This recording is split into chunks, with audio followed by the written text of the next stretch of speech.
Olá, estamos aqui hoje para apresentar a atividade 3 sobre as características institucionais da democracia brasileira, da disciplina Ciência Política do curso de Administração Pública da Universidade Federal de Ouro Preto.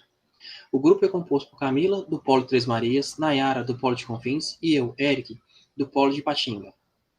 Os partidos políticos são uma peça-chave na manutenção da democracia, uma vez que na arena eleitoral competem pelo poder popular, além de estruturar e organizar a competição eleitoral, bem como formular e implementar políticas públicas.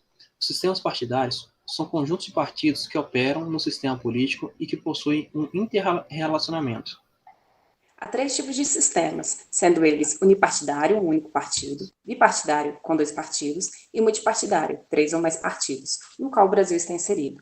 Os sistemas multipartidários apresentam um sistema de opiniões diversificadas, com diferentes pontos de interesse, fazendo com que suas ideologias e decisões abordem um público mais diversificado. Ainda no que se refere ao Brasil, as eleições municipais têm como uma das características a formação de coligações ideologicamente inconsistentes, diferentes da eleição presidencial, onde a ideologia na formação da coligação é bem definida. Os sistemas eleitorais vão organizar a forma que os eleitores poderão votar, quais os candidatos que poderão ser votados e quais partidos e candidatos ocuparão os cargos eletivos. Nesse sistema, temos 3 pontos que constituem o dilema da democracia: a governabilidade, a representatividade e a accountability.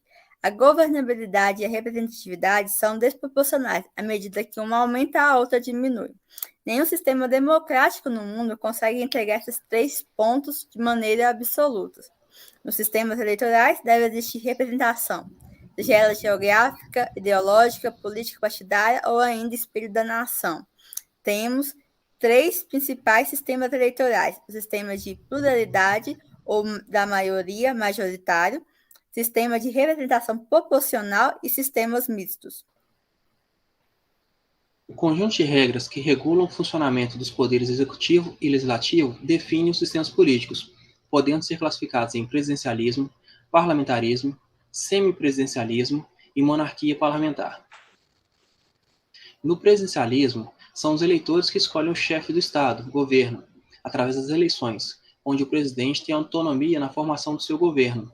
Assim, o presidente pode trocar os seus ministros quando eles não concordam com as decisões do presidente.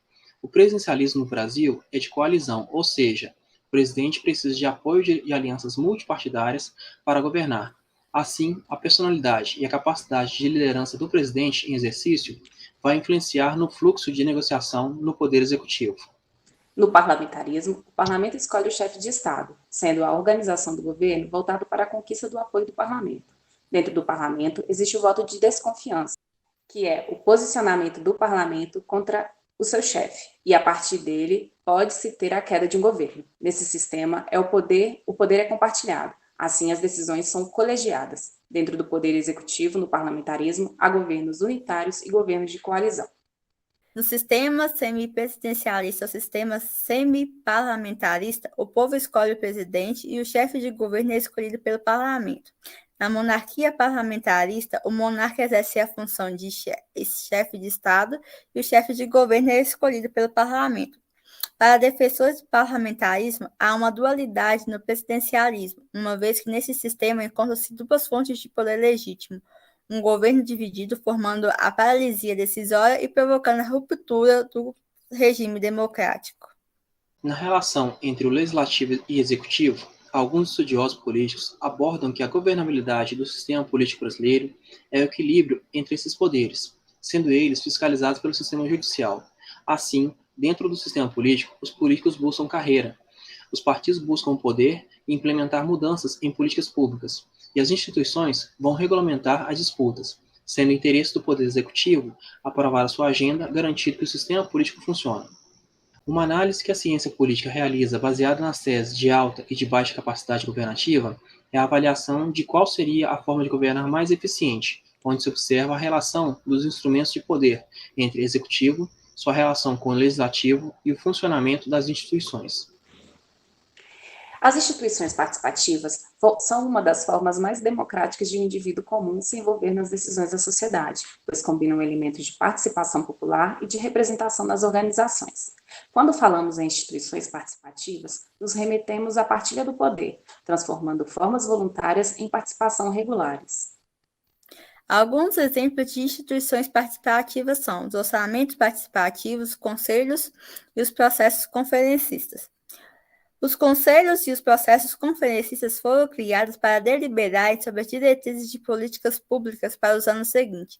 Nesse sentido, os representantes do governo e da sociedade vão partilhar o poder decisório. O Sistema Federativo Brasileiro foi instituído em 1889 e atualmente é pautado na Constituição de 1988. Esse sistema é administrado conforme o desenho constitucional e a divisão territorial do país. A Federação Brasileira possui um sistema de descentralização do poder, dividido em 3 níveis: o federal, o estadual e o municipal. Cada nível possui seus poderes legislativos, e os níveis federal e estadual possuem também poderes judiciários. Nesse sistema, há uma grande autonomia por parte dos municípios. Já os estados possuem representação no Senado Federal e não possuem no Executivo, apesar que as coalizões acabam indicando representantes de interesse do Estado para ocuparem o Executivo Federal. O nosso sistema federativo sofre tensões advindas das novas demandas macroeconômicas, da tendência ao tratamento uniforme das esferas subnacionais associada à maior redução relativa de suas receitas. E, por último, a escassa existência de mecanismos de coordenação e cooperação intergovernamentais. Essas foram as referências utilizadas no trabalho e a ficha cartolográfica. Agradecemos pela atenção.